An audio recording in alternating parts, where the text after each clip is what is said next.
Now let's get into the rule of thirds. If you're going to put an element of interest, it's going to be far more interesting to put it in any of these quadrants, here, here, or here.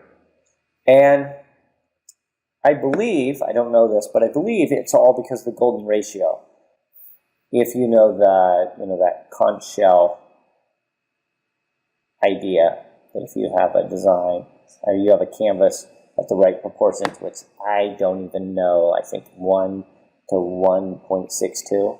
But if you have that this is the ultimate spot. And it comes from the Greeks. The Greeks found this ratio in nature. They would repeat in seashells and flowers.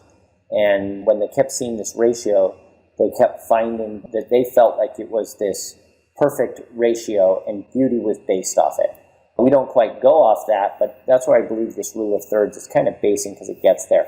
If you don't know about this is all for another time, another lecture.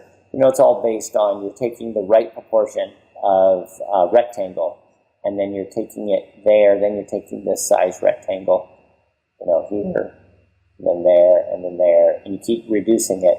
And then if you find those point intersections on the side of that line, it'll eventually come in like that. Very crude example, but that's not really discussed here. It's just more to share on why I believe the thirds. I've never heard exactly why, but that's my belief. I'm sure it must come from the Greeks. And so if thirds work, here's the problem that many artists, and boy, look through your photos if you didn't know about this. We love symmetry. We love balance. So when we take a photo, look through your photos. If you didn't know about this, I bet 90% of your photographs are going to have the horizon right in the middle, right? You'll have the sun over here, then your mountains, you have your trees, and it's right in the middle. And the problem with this is you're not telling the viewer what you found important. You are telling them that it's equal importance, where below horizon, there's other reasons for perspective maybe with a figure, but in a landscape, you're telling me that the sky is important, right? And if you're telling me the horizon is high, then you're telling me there's something to do with this foreground, which is important, okay? So I don't place my horizon in the thirds, but I have yet to see a reason to put it in the middle. Believe me, I have done it, and I still do it. I'll go out. In fact, I know artists will go out and paint landscape paintings, and the very first thing they do is they put a line there and a line there to force themselves not to put the horizon in the middle and not to put the main point of interest centered on the vertical. It still happens. Our mind loves to organize. Another thing our mind loves to do is it loves to repeat.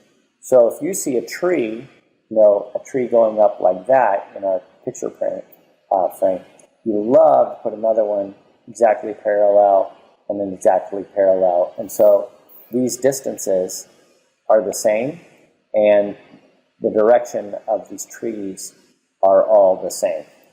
I still do it. I battle it, and I still do it. So don't feel bad if you do it, but try to improve and learn from it. Okay, so now I'd like to talk about tangents. Tangents can be used for good, but most of the time they are going to be a distraction in our painting and something we want to avoid. So let's at least talk about that. So first of all, what is a tangent? A tangent is a line which touches a curve in a single point.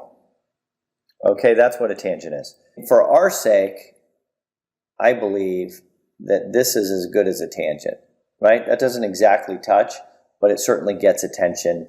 So how could this be a problem? Let's say I've got this awesome commission that somebody has given me, paid me, hopefully, and I get to paint this person's portrait.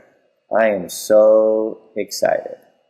So I've painted their portrait, and then I notice when they're in my studio, this really neat thing happened, is there was this clock on the wall right behind them. And so I painted it exactly how I saw it, which was just like this.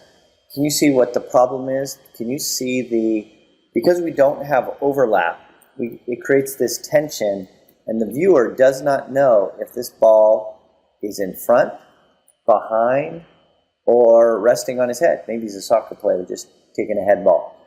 So we've got this clock, and so as artists, we want to make a choice of where does that go. Let's bring this point home just a little bit further and how we can use it and how I use it every day in my paintings. I've got this tree, right? Little shrub brush, okay, path going in, and now there's this mountain right behind it. And what's really cool about this mountain is I notice, look how that mountain hits right there. Now, can you see how that's confusing to the eye? There's no doubt there's a tree and a mountain, and with enough information it would go behind, but it creates this tension or this confusion to the eye that is not pleasing. What do we want to do? We would rather avoid the tangent and put the mountain lower, have it break the plane, or put the mountain higher in some way behind it, okay? So what do we do with this? If we're going to choose to put it in the painting, how about we put it behind him? Right? So the story could be about, wow, he's late or whatever, but it doesn't become a soccer ball bouncing or a clock ball balancing on his head. So because I brought up tangents and the ways we don't want to use them, and like you said, a tangent can be coming right on the point, or even if I did the same and put the moon that close, can you see that that causes as big a problem as the tangent? So anytime that it could be a good thing, can you think of any? All right, well, let's take a look at one. How about this? This is an incredibly thoughtful painting in the Sistine Chapel. And of course, you have Adam on this side in a very relaxed pose, not making much effort, and you have, God stretching everything to try to touch fingers, but look what happens at their fingers. Look at that. Almost touching, but not touching creates this incredible tension. I mean, you've probably seen paintings of that or images recreated that just show these hands because it's such an interesting design, so thoughtful.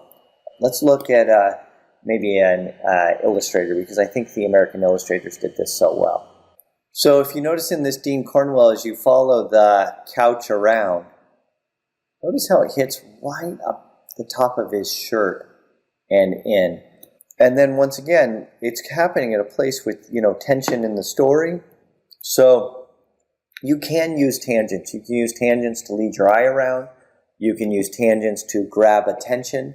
But the key is to be using them when you want to use them.